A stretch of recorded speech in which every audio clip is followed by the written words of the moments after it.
Reka ndakuramutse wowe ukurikirana ibiganiro vya Achieve Your Dream TV. N'ivyicubero ntangere kuba tugiye kurebera hamwe ubuzima bw'uno mu legend wacu Big Fizzo, Big Farias, Ndugwe, Desideratus. Umuziki wamuhaye amazina menshi bivaye n'imyaka awumazemwo. Turiko turavuga umuririmbyi mu Burundi Big Fizzo amaze imyaka myinshi muri industry ya music y'u Burundi kandi akaguma abarizwa ku gasongero ka Buja Flavor. Indirimbo zigo zakunzwe n'abantu benshi gushika naho nubu hariho izakera cyane ariko zikora ku mitima y'abantu benshi. Amazina akayababa 30 ari muri no muziki wa Buja Flavor. Nico gituma no muziki twavuze ngo reka tuzingure ibitabo atwigishe tumwigireho byinshi mu kurebera hamwe ubuzima bwiwe bwa music duhereye neza mu bwana bwiwe. Iyi ni Achieve Your Dream TV. Reka nakwibutse ko tubazanira ubuzima bw'ibi byamamare kugira ngo nawe ukwenspire bugufashe gupushinga kugira nawe ushitse indoto za kuri mikoro muri kumwe na True Boy. Achieve your dreams. Umuririmbyi Big Fizzo yavutse itariki 24 z'ukwezi kw'indwi mu 1978. Yavukiye muri quartier yitwa Bwiza aho ni mu gisagara ca Bujumbura. Yavutse mu muryango w'abana batatu, abahungu babiri n'umukobwa umwe, akaba ari nawe mfura muri uwo muryango. Akivuka ntiyamaze umwanya munini mu gisagara ca Bujumbura ku buryo umuryango wiwe waciye wimukira mu ntara ya Makamba. Ku myaka y'ubutari myinshi cyane yagarutse hano i Bujumbura, agaruka ari umudansere atamba indirimbo z'abandi bantu, ariko aja kwigira inama avuga ngo mbega nzokomeza gutamba indirimbo z'abandi ryari. Acayigira inama yo kuba umuririmbyi, acayifadikanya n'abandi basore babiri baforoma groupe yitwa Negasor. Iyo Negasor yarigizwe n'abantu batatu aribo Dog, Semji na Big Fizzo. Baririmba umudiho wa hip hop. Muri ico gihe umudiho wa hip hop nta n'uwe yarawuzi ngaha mu gisagara ca Bujumbura, twari tuwumenyere ku banyamerika. Reka tuvuge yuko Negasor aribo bakreye uwo mudiho wa hip hop hano mu Burundi. Muri ico gihe umuririmbyi yarakomeye cyane Kidumu Kibido Kibuganizo kuva muri Kenya yaraje muri concert abona uwo mugwe Negasor arawukunda arawishimira, maze acabimera support ubufasha kuba supportinga, arababwira ngo muzondondere ndabafasha. Uwo mugwe Negasor wagiye gusambuka kuva aho Dog yitavye Imana, rest in peace. Semji nawe acarabiheba, ariko Big Fizzo aravuga ngo simvako sindekura. Umuririmbyi Big Fizzo nibwo gufata urugendo yerekeza mu gihugu ca Kenya agiye kuronda bwa bufasha Kidumu yari yabemereye, ariko ubwo rugendo rwamubereye urugendo rudasanzwe, rwamubereye urugendo rubi kuko yafashe base yerekeza muri Kenya, ariko ageze mu Rwanda tike iramuhererako. Ageze mu Rwanda yigiriye inama yo kurondera yani mafaranga, yikubita muri salon de coiffure, ababaye umucoiffeur muri salon de coiffure mu Rwanda. Yarakoze arakora aregeranya udufaranga, ariho kubw'amahigwe haciye igihe haza abantu bariko bararondera abo bitwa aba MC, barondera umuntu azi igiswahili akamenya n'igifaransa. Nibwo Big Fizzo yaciye yiyandikisha aja mu mahiganwa akora ikibazo, aba uwa kabiri mu bantu 50 bose bari bahiganiwe uwo mwanya. Umuririmbyi Big Fizzo atangwa kwegeranya amafaranga atari make, akwiza tike, maze acafata inzira aragenda yerekeza muri Kenya kurondera Kidumu wari wamwemereye ubufasha kuva kera. Big Fizzo yafashe base iva Kigali ija Uganda, ariko afise direction yo kuja Nairobi, Kenya. Ageze muri Uganda ntivyamoroheye na gatoya, abavuze ngo aho umworo yanditse ntibwuma, ntibabeshe namba. Yururutse base ageze muri Kampala, ababire abarara bamwakiza yompi bamukubita touch. Bamwaka ibintu byose yari afise mu mfuko, amafaranga, ivyangombwa ndetse na nimero ya telefone ya Kidumu Kibido. Umuririmbyi Big Fizzo acatangura kurara mu gahinga hanze. Yaraye mu gahinga iminsi 3 ariko atembera agenda mu muji wa Kampala, nibwo yabona ahantu hariho ihiganwa ryo kuririmba, maze arabaza ngo ese kugira ngo umuntu agende hari imbere bisaba iki?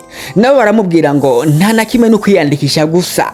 Umuririmbyi Big Fizzo yaciye yiyandikisha, maze ashikiriwe araririmba, arabacana, aririmba neza cyane. Abantu baratangara bavuga ati uyu muniga ni wa hehe, uyu mujama ni wa hehe. Abantu baramukunda cyane. Ubwo nyene yaciye aronka abandi bantu bamwiyungako, abasore babiri. Ubwo nyene baca forma group. Ubwo nyene Big Fizzo ababaye chef wa group yitwa Bataka Underground, igizwe n'abantu batatu: Big Fizzo, Klesnet Ivan na Chaga Boy. Ariko ntivyatevye, Big Fizzo yahuye na Chameleone. Agira Imana asanga Chameleone aramuzi kubera ko yarigeze kumwakira aje gukora igiteramo mu Burundi, maze nigasoro imwakira neza. Yari isanzwe ibarizwamwo Big Fizzo.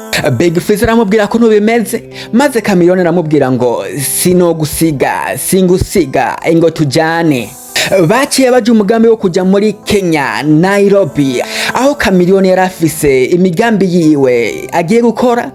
Hanyuma Big Fizzo nawe akaba yari afise uwo agiye kurondera Kidumu Kibido Kibuganizo. Kubera ko Big Fizzo bari bamwivye vyangombwa, yagiriye ku vyangombwa vya mukuru wa Chameleone, acagenda yitwa David Mayanja. Baragiye bagira Nairobi, nubwo naho nyene bitabahiriye. Basanze aho bari gushikira, uwo bari gushikirako atawuhari, nawe yarafashe urugendo, yarasafiriye. Maze ubuzima bwo kurara hanze kandi buba buratanguye. Baraye hanze umunsi umwe, maze Chameleone avuga ati ndabura hano twahafira, reka dusubire muri Uganda twitahire.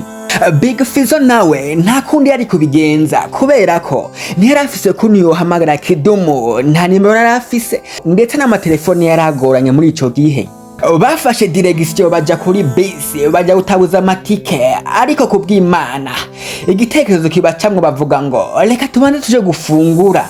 Bagiye gufungura muri restaurant yitwa Kengelesi Restaurant, maze basanga iyo restaurant niyo uwitwa Kidumu Kibido Kibuganizo. Niyo asanzwe akoreramwo ibikorwa vyiwe vya karaoke, niyo asanzwe ateramishamwe abantu misi yose ku mugoroba. Maze Big Fizzo amubonye avuga ngo abararuhutse, ndetse Kidumu nawe acamwakiriza yo. Umuririmbyi Big Fizzo yinjiye mu muziki neza mu mwaka w'1997. Ubwo babura n'umuririmbyi Kidumu Kibido Kibuganizo, maze amutwara muri studio ku nshuro yiwe ya mbere. Big Fizzo aba yinjiye muri studio akora indirimbo, ndetse Kidumu amuhanura yuko yoreka hip hop akabandaniza mu guhibongoza. Mu mwaka w'2001 Big Fizzo yarekuye indirimbo yiwe ya mbere yise Mbabarira. Abantu barayikunze cyane, atangura kwifatira imitima y'abantu benshi. Mu nyuma yaciye yongeza ko yindi yitwa Sitapenda Tena, ariko ubona umuririmbyi Kibido Kibuganizo abantu barushirizaho kumukunda cyane, ku maradiyo, ku mateleviziyo hose baramuvuza. Maze Big Fizzo ati reka ndabashireko kandi acasoro yitwa Mambo juu ya Mambo. Umuririmbyi Big Fizzo ku ndirimbo ziwe 3 gusa zamurishije hiti, arahitinga mu Burundi, mu Rwanda n'ahandi, gushika naho badekarara ati turakenewe Big Fizzo. Umunsi umwe bari batumiye Kidumu Kibido ngo aze guteramisha abarundi nkuko byari bisanzwe kuva na kera, ariko abantu badekarara cyane ati turakeneye na Big Fizzo. Big Fizzo nawe babasha kumutumira, araza arigaragaza imbere y'abantu. Abantu baramukunze cyane ku buryo indirimbo ziwe 3 yazisubamwe inshuro 3 donc inshuro 6. Abantu baramukunda cyane, baramushabikiya, baratera urwamo, ntibashaka yuko ava kuri stage cyangwa se ku butambiro. maze Big Fizzo abonye ivyo bintu abwira Kidumu ati sitarudi tena Kenya, ndasigara ngaho i Bujumbura ngaho mu Burundi ndabona barankunda cyane. Aca asigara ngaho mu Burundi yibagirwa gahunda, yibagirwa project bari bafitanye na Kidumu yo kumufasha gusohora album. Umuririmbyi Big Fizzo avuga yuko muri iyo concert ari wo musi wa mbere yatangiye gukabakaba amafaranga menshi, amamiliyoni y'amafaranga bamuhaye kugira ngo aze kubateramisha. Umuririmbyi Big Fizzo yakoze tour azunguruka ama province peske yose agizwe Uburundi, agenda aririmba izo ndirimbo zitatu gusa, ariko abantu baramukunda cyane. Ariko aza kwibwira ngo ese nzoguma ndirimba zo ndirimbo zitatu gusa ntibazozihimba, ati reka nje muri studio. Acaja muri studio akora iyindi ndirimbo yitwa Ni Wanyemera. Iyi ndirimbo yarakunzwe ahantu hose mu Burundi, mu Rwanda n'ahandi hose, ndabizi nawe kuyizi. Umuririmbyi Big Fizzo mu mwaka w'ibihumbi 2009 yarekuye album yiwe ya mbere igizwe n'indirimbo 17. Abantu bagaragaye muri iyo album hariho uwitwa Roriro, yarasanzwe ari umugenzi wiwe Magara, hamwe n'uwitwa Kidumu na Shani Queen. Kuva mu mwaka w'ibihumbi 2009 gushika mu mwaka w'ibihumbi 2017 umuririmbyi Big Fizzo yarifatiye akarere kose, Burundi, Rwanda, Tanzania n'ahandi. Muri iyo myaka nyene turabona ko hari abantu benshi yafashije arabazamura tutari tubazi, turabamenya. Aho ndava nk'umuririmbyi wo mu Rwanda yitwa Tom Close, bakoranye indirimbo yitwa Baza. Indirimbo Baza iragendera kure. Tom Close tuba turamumenye.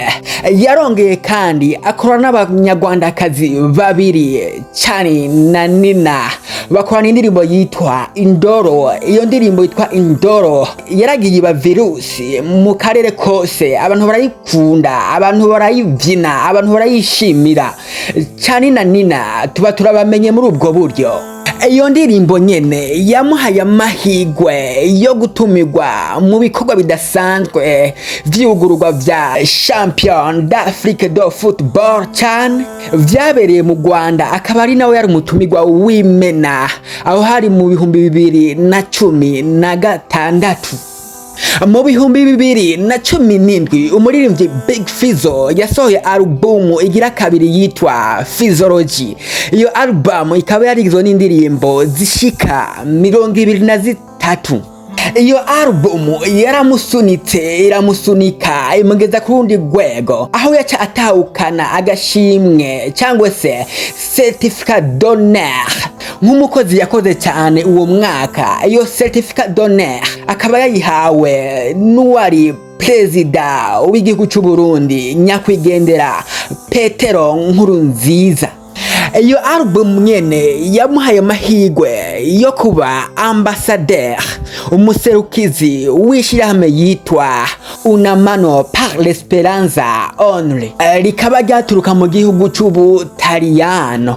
Itariki 21 z'ukwezi kwa gatatu mu bihumbi 2017 Big Fizzo yuguruye icese societe yiwe yitwa Bantu Boy Entertainment, Société burundaise d'édition et de production musicale.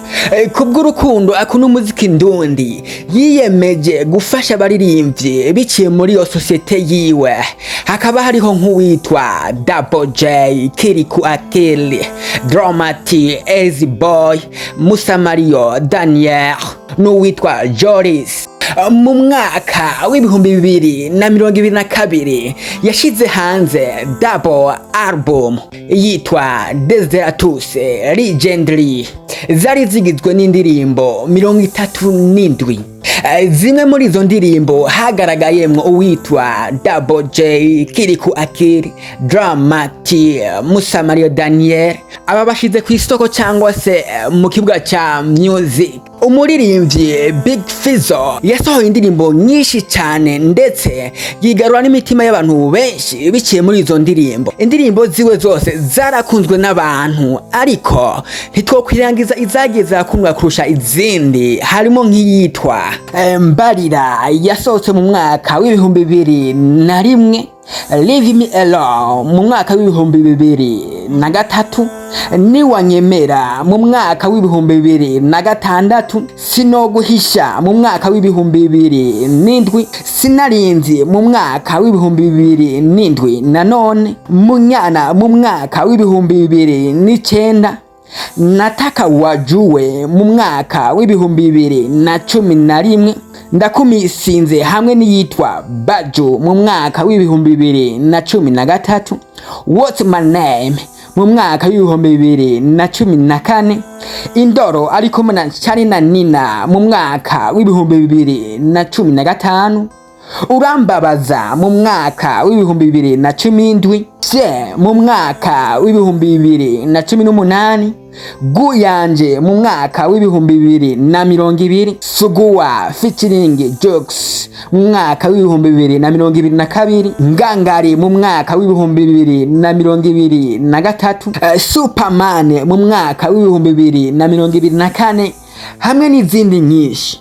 Umuririmbyi Big Fizzo ubu tuvugana ni legend, nta muririmbyi numwe w'umurundi yogeranwa na Big Fizzo, ariko nawe hariho abo yubaha, hariho nka Kidumu Kibido, Chancho Amis hamwe n'abandi bamwitangiye imbere. Reka tugeze ngaha kuvuga amateka yiwe kuko ntayo twomara, ariko reka nkubaze, wowe ugize inguvu zo gukora cyane ivyo bintu urimwo kugira ngo nawe mu myaka iri imbere tuzokuvuge cyangwa uzovugwe amateka? Aha ni kuri Achieve Your Dream TV, tubabwira ubuza bw'ibi byamamare kugira ngo namwe bubatere intege. Mwari kumwe na True Boy.